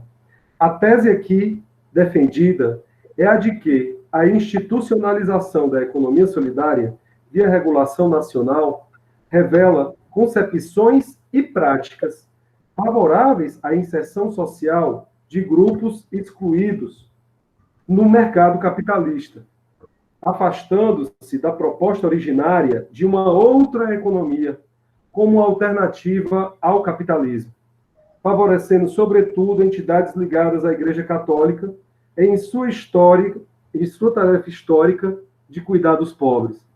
Então, quer dizer, isso seria uma perspectiva, né, uma visão que é a minha, no caso da pesquisa que fiz, a partir do que levantei de documentação, de análise que fiz, ouvindo as lideranças das entidades, dos movimentos, participando dos eventos, analisando os documentos. Então, cheguei nesse ponto. O processo de regulação sociopolítica da economia solidária acabou contribuindo muito para que ela não passasse de uma política de combate à pobreza e à exclusão social, mesmo considerando avanços em relação a algumas questões de gênero, como eu já coloquei aqui, avanço em relação ao debate sobre a população quilombola, a população indígena, né? Mas, contudo, foi sobretudo este resultado que nós tivemos como processo sociopolítico de regulação da economia solidária no Brasil. Então tá, excelente, Joanes. Agradecemos mais uma vez. Na próxima sessão, nós vamos ver aqui a professora Maria Helena Martins dos Ciesas, e a gente vai conversar com vocês sobre esse falso dilema entre saúde e economia, que é uma narrativa que vem do governo federal e coloca como sendo coisas incongruentes, salvar vidas ou recuperar a economia. Então, a gente se despede aqui. Joanes, foi... só pedir desculpa. Não, foi excelente. É porque não dá. Eu estou vendo aqui, gente, os comentários no chat, meu Deus do céu. O povo fazendo os comentários, eu aqui fazendo exposição, não fiquei atento a isso. Se alguém passou alguma coisa, manda o meu e-mail. Se eu não respondi, alguém colocou algo aqui que eu não mencionei. Me desculpa, gente. A Alicia tem meu e-mail. Fica à vontade, que eu puder ajudar, que eu puder contribuir dentro dos meus limites, enfim, estou à disposição. Mas e agradecer. Respondeu todas as questões. E agradecer muito a Alicia pelo convite, pela oportunidade de falar sobre isso para vocês. Agradecer a Vitória, igualmente, viu, Vitória? Muito obrigado. É uma satisfação estar aqui com vocês, muito grato mesmo. E agradecer a todas e todos os remanescentes, né, que ficaram aqui até essas 20 horas e 13 minutos, né? Então, só tenho a agradecer. Obrigado a todos vocês. Nós que agradecemos pela exposição. Foi ótimo. Foi. Aí no chat, os participantes também foram externando, né, o quanto foi ótimo, o quanto foi produtiva, né, e o quanto contribuiu com o conhecimento deles essa apresentação, essa aula. Parabéns, Jones. Grato. Muito obrigado. Parabéns a vocês pela iniciativa. Parabéns a vocês pela iniciativa. Importante. Pessoal, então, boa noite a todos e a todas. E nós encerramos aqui essa 4ª sessão do nosso curso livre. E até a próxima sessão. Boa noite. Beijo, viu? Tchau, boa noite. Beijo para todo mundo. Tchau.